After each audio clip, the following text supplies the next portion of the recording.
If you ride in hot weather, you know how hot even a ventilated jacket gets for adventure riding. I always avoided wearing mesh jackets as the idea of sliding down the road in such flimsy gear was not appealing. But 8 years ago I was sick of sweating, so I settled on the Klim induction jacket. It's possibly the most ventilated jacket on the market, but also comes with armour and abrasion resistant materials that meet the second highest CE rating. Very impressive for a mesh jacket. Expensive? Yes. Is it worth the money? Let's find out. Here are Klim's main claims to fame.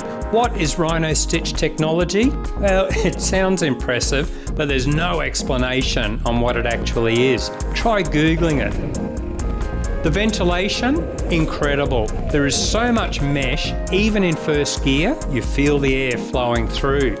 Very high quality zipper, heaps of reflective bits for safety, plenty of pockets, including this cool little pouch for your sunglasses.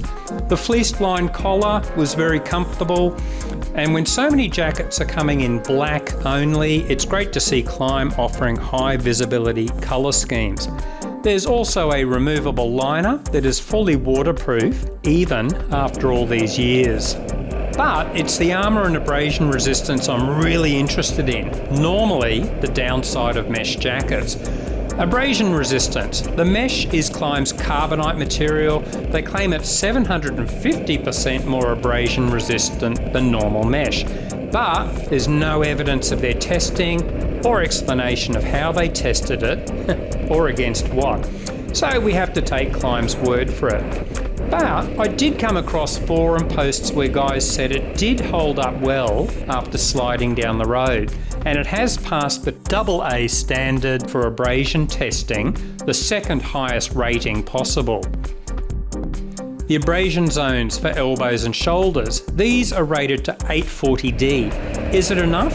Well, most textile jackets rely on a 600 denier fabric, which almost always fails in abrasion tests. And again, the induction jacket has passed that AA standard for abrasion. What about armour? The D30 Evo armour is soft and comfortable compared to most other armour options.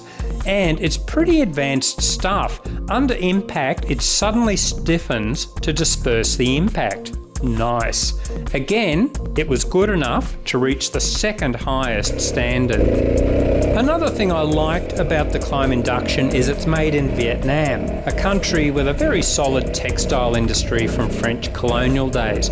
So much bike gear is now made in China, where quality control ain't so hot.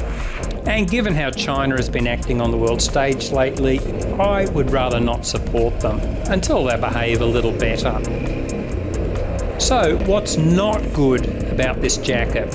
Me, I have zero complaints, so I scoured the internet for criticisms. Most tended to be about the jacket not fitting correctly. I ignored these as there are plenty of overweight riders out there, and really you should be testing the jacket's fit before you buy it. One rider said he didn't like the way the wrist cinches strap up, but overall the user reviews were averaging 4.7 to 5 out of 5 stars. Conclusion: if you have the money, this is probably the most ventilated jacket you can buy that also meets the second highest safety standard. I had a quick look at the main competitors and they either aren't rated at all or only meet the A grade, the third highest standard, at best.